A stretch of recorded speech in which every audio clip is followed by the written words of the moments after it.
बिहार में बयानबाजी पर बवाल। डिप्टी सीएम सम्राट चौधरी का बयान वायरल। पुराना बयान लेकर आरजेडी ने मजे लिए। नीतीश कुमार रद्दी माल हैं।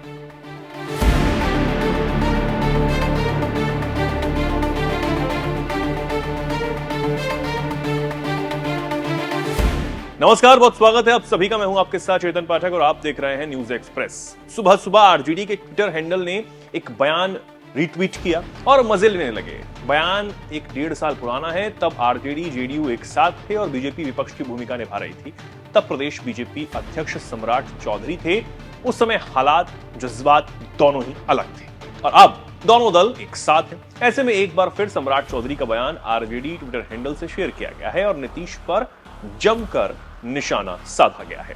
पहले हम बताते हैं कि जब जेडीयू आरजेडी का गठबंधन था और बीजेपी विपक्ष में थी और बिहार बीजेपी अध्यक्ष सम्राट चौधरी ने निशाना साधते हुए कहा था कि नीतीश कुमार के पास कुछ नहीं है, वो रद्दी माल बन चुके हैं। नीतीश कुमार के पास अब जनाधार नहीं बचा। वे जितना भी हाथ पैर मार लें, लोकसभा चुनाव और 2025 विधानसभा चुनाव में बीजेपी भारी बहुमत से जीतने वाली।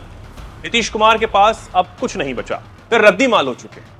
तो आप समझ सकते हैं कि कैसे तब बयान दिया था और अब दोनों पार्टियां एक साथ हैं। जब बीजेपी बिहार के अध्यक्ष सम्राट चौधरी थे तो इसी तरह के सड़क छाप बयान देते थे। उन्होंने एक बार कहा था कि नीतीश कुमार को मिट्टी में मिला देंगे। उसके बाद मुख्यमंत्री ने कहा था कि मिला दीजिए, आपको कौन रोक रहा है। तो आप समझ सकते हैं कि कैसे उस समय कहा था और अब दोनों एक साथ हैं और एक साथ सरकार भी चला रहे हैं। लेकिन अब आरजेडी जेडीयू की राहें अलग हैं और दोनों अब एक दूसरे पर निशाना भी साध रहे हैं, इसलिए आरजेडी मजे ले रही है। झारखंड में चुनाव हो चुके हैं, अब बिहार की बारी है। अगले साल यानी कि 2025 में ही विधानसभा चुनाव की तैयारी भी चल रही है।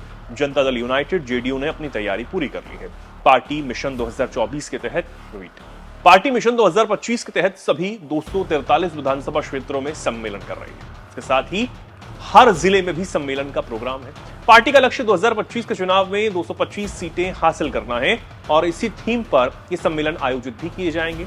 खबरों की माने तो जेडीयू ने दिसंबर तक सभी विधानसभा क्षेत्रों में सम्मेलन पूरा करने का लक्ष्य रखा है। अगले कुछ ही हफ्तों में तारीखों का ऐलान होने की उम्मीद है। सूत्रों के माने तो एक साथ कई विधानसभा क्षेत्रों में सम्मेलन आयोजित किए जा सकते हैं। इसके लिए संसदीय क्षेत्रों को ध्यान में रखकर योजना बनाई जा रही है। इससे आप समझ सकते हैं कि कैसे युद्ध स्तर पर जेडीयू तैयारी में है और मुस्लिम वोटों के लिए एक बार फिर मुस्लिम उम्मीदवारों को बड़े पद दिए जा रहे हैं। जैसे गुलाम रसूल बलियावी को फिर से महासचिव बनाया गया। इससे संकेत मिल रहे हैं कि जेडीयू मुसलमानों पर फोकस कर रही है। इससे यह भी पता चलता है कि एक बार फिर जेडीयू सत्ता में वापसी का रास्ता बना रही है। बिहार विधानसभा चुनाव 2025 चुनाव जीतने के लिए जेडीयू की बड़ी तैयारी है। हर जिले और हर लोकसभा क्षेत्र के हिसाब से तैयारी की जा रही है। जेडीयू का 225 विधानसभा सीटें जीतने का लक्ष्य है।